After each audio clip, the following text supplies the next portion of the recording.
sing. You have to sing or something to get some pussy. Ooh, baby, I like it raw. Yeah, baby, I like it raw. I want some black news. I want some place where I can go and just read about black news. And so I said to Zen, like, let's add black news to Soul Sister series and Soul TV, because this was a big week in black news. In like black. I'm black and I'm black and I'm black. Black and not like somebody got shot and killed. Yes, yes. Not that kind black of like excellence. not Black somebody got tackled for being black, but black exactly. Black excellence black. It was just such an exciting last couple of days. We've seen this wave of very successful shows that have diverse casts, whether it's Blackish or it's Empire. And how much pressure do all of you feel now to populate your rooms with diverse writers, and also the pressure to cast actors who aren't white? That's so beautiful. I'll tell you, nothing is more beautiful right now than to go into this room, to the writer's room of Empire. I don't know what gives me more pleasure, watching my story unfold or going in and watching a room full of black people talking for me and saying words that, and writing words that black people, I hate white people writing for black people. It's so offensive. And so it's beautiful. It's a beautiful thing. And So Eileen Chaikin is incredible. So I'm just curious, when you went out to... Yes, honey, it's all about reverse racism here. Yes. I'm seriously just asking. Like, I'm going to keep it 100 with you. I think yes, we go out and we look specifically for African-American voices too. Right, because when we put the room of The Affair together, we specifically look for half men and half women. So for us, it was important to have literally a gender equality in our room. So that Are there African-American writers on your show? There's one writer of color, but he's not African-American. Mm-hmm. Is there any African-American writers on your show? There are not. How about yours? Yeah. How many? Last season there were 2. One of them went off to create her own pilots. So yeah. Good. How many on your show? Interesting. I'm just curious. Hold on. I want to finish answering your question. Okay. Four women. Yeah, I mean, how many Asian Americans do you have? We have one. I mean, it's a weird question. Like, we have 0. Oh, no, we don't have any. We have I'm sorry, we have no Asian Americans. Yeah, we have 0 African Americans in our writers' room of 6. Mm-hmm. If anything, forget the success of Empire. I mean, that's great that we have that. What is important is that people of color know that they are wanted. Because y'all done told me that we ain't wanted. So it's a beautiful thing. I ain't got no tea, so I just sip my water. You know, I don't know what number time this is of me watching this. Yeah. But this time it just made me think of like Daniels, who's the writer for Empire. It's like he's in a classroom, and like, you know, the white people are in the class, and he's just like, so how many white writers do you have on your staff? And they're just like, none. Well, how many do you have on yours? Like, shut up and sit down. Like, you have no ground to stand on. You don't have any black people on your staff. Like, this dude is just, I'm just like, what is your point? What is your point? No, I get his point. His point is, don't try to blame me about not having black writers when you don't have the diversity in your room. Right. It's kind of a weird question. And you see the woman is like, no, I want to explain. No, don't explain that. You had 2 one left. It's just like, no, sorry. Don't explain. And time's up. Yo, when I say he served it, and how he ended it, or how they cut it so he ended it, because you have told us we are not wanting. Listen. And let me tell you something. The only thing that separates women of color from anyone else is opportunity. You cannot win an Emmy for roles that are simply not there. So here's to all the writers, the awesome people that are Ben Sherwood, Paul Lee, Peter Nowak, Shonda Rhimes, people who have redefined what it means to be beautiful, to be sexy, to be a leading woman, to be black. And to the Taraji P. Hensons, the Kerry Washingtons, the Halle Berrys, the Nicole Beharies, the Megan Goods, to Gabrielle Union, thank you for taking us over that line.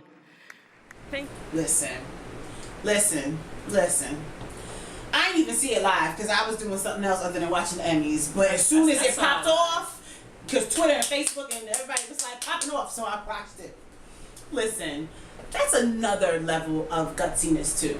Because I'm going to say this shit in front of you, white folks who like you pausing on my clapping. You like that clap had a slow crescendo. Mm-hmm. I'm going to say to you that I know I'm black.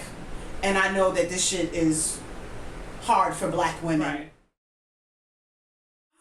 I'm a fucking actress for 40 years. None of us get respect or opportunity we deserve. Emmys not venue for racial opportunity. All women belittled. Even if she go. White women, feminism. Yo, y'all white so women. So to me, that's the same as that Lee Daniels sitting at the table and they trying to pull the conversation to, oh well, it's not about race. It's all women that are belittled. What about I don't know.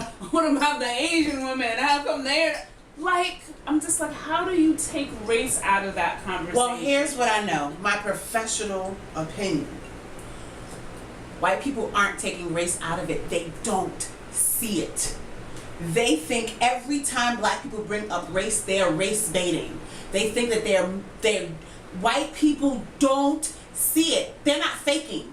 They're not like, they want to bring up real issues. They don't see it. I've talked to enough white people. Color blindness is what they're taught. They're taught if they see race, that it is a bad thing, that they're racist for seeing race. They don't see it. What I love about this, because I'm no longer surprised when white people, like every time in my seminars or in my talks when I work with white people, they'll be like, I don't understand why we have to see race and why race is a factor, and I always respond by saying, only white people say that. Only white people say that. No other group of people says that. And then they'll be like, I said, you just try to wait and see for somebody non-white to say that. Right. Because we understand that we're in a non-white body. We can't ignore our color. Right. So, and then I always go to them. And now me as a black woman, dark-skinned black woman, standing up in here talking to y'all about race, how can I ignore that I'm a black woman saying these things and how that affects you? I love it. So then she had to... I never mean to diminish her accomplishment. I wish I could get her role. She is a goddess. I want equality for all women, not just actors. I do too. I think she's the bee's knees, but she's elite of TV performance. Brilliant as she is, she has never been discriminated against. This is Nancy talking about our girl Viola. From my perspective, she was the lucky actress who got a great role. I don't have the honor. It's perspective, not race. So, I apologize for my earlier tweets and now realize I need to check my own privilege. My intention was not to take this historic and important moment from Viola Davis or other women of color, but I realized that my intention doesn't matter here because that is what I ended up doing.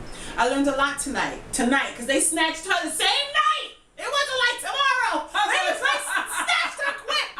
And I admit that there are still some things I don't understand, but I'm trying to, and will let this be a learning experience for me. Oh God, this is scary. 30 years an advocate for human rights, and now I'm a racist. Color me heartbroken. Twitter can bring out the best, and sadly tonight the worst of us. Just you. Wrong. Just you. Wrong word. No. It didn't bring out the worst of us. It just brought out the worst of you. No. I think the best line in life is don't come for me unless I send for you.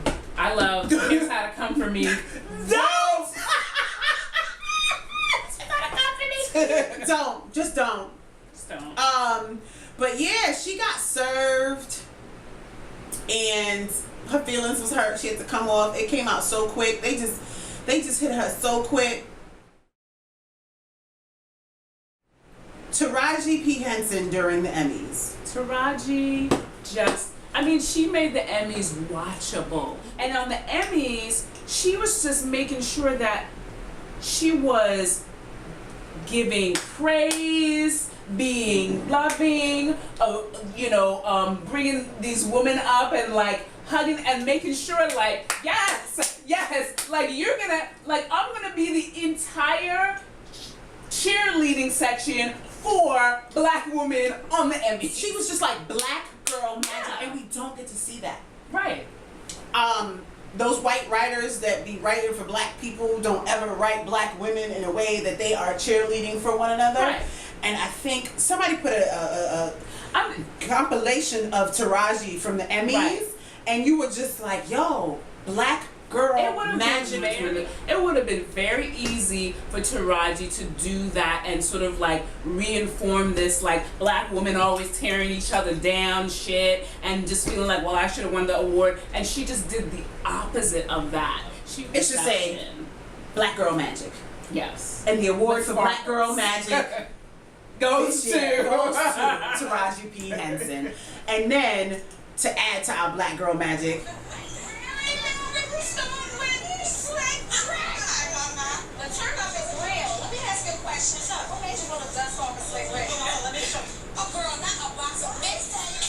I mean, could you get any blacker? I didn't know what was going on when I was watching this video for the first time. I was just like, what's happening? What do you mean? What do you mean? What's going on? It's all black women. This is fun. Like, they're having fun. They're listening to music. They're all black women that I like. Like, what's happening here? I was just like, is this a... What? It was so hard for... It was just like a weird kind of like... Cognitive dissonance? Are white people coming in somewhere?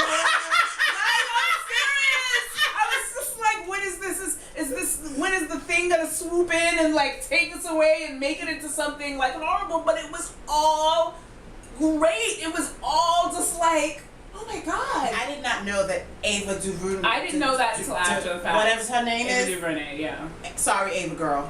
I'ma learn it. Cause you black girl magic too. Yo, it was just like, we got the Benjamins, we got Slick Rick. Like we got like black people music. Like the music that when you're of a certain generation, you hear that, you be like, what you wanna do? Just like they did. And I think I had that moment too. I was like, all right, who's the white person that's gonna fuck this up? Who's like the comic relief? Who's gonna come in? Right. Like, I'm down. And Right. be like, oh. But they never came. Nothing. They never come. It's just black girl magic. And the fact that Ava DuVernay, because I didn't know that she directed it either. And then afterwards on the internet, I'm reading, love, Ava DuVernay directed this video, and I'm just like, oh, good job. Like, great. I'm Wonderful. just so happy. I just feel like this is a time of just being able to be unapologetically black. So I think like being fearless, matter of fact, like A Course in Miracles said, the only real thing is love. Everything else is an illusion. You know, the opposite of love is not hate, it's fear. Right? People think the opposite of love is hate. The opposite of love is fear. And so I feel like people are just tapping into love. Like loving me don't mean hating you. And it also doesn't mean fearing you either. Mm-hmm. And that's real because the fear is real. And I really think that, yeah, like we know like Lee Daniels doesn't give a fuck, and I think that also comes from the fact that he is in a position of power. I feel like Viola, I only know what it's like to be a black woman in this world, and I know that I can understand her hesitation, even though I don't know if she hesitated. Not that she hesitated, but if she had it, she had to get up her, because I think she knew what she was gonna say. But when you're there and you're in front of all these, and when she started, I'm telling you, when she started talking about white women and their arms out, and I wish that hopefully I can find that part where she says that, I was just like, oh shit, like she's about to say some real shit that might get her in trouble, that might cause some controversy. I really want to hear this because she is, right now, people are watching. This is like the moment, and she's taking it. She really, and I didn't know about that. I'm going to look into the Harriet Tubman quote and see, the connection to that and what that quote was, so I could understand better what she was trying to say as well. But she's pulled a Spike Lee.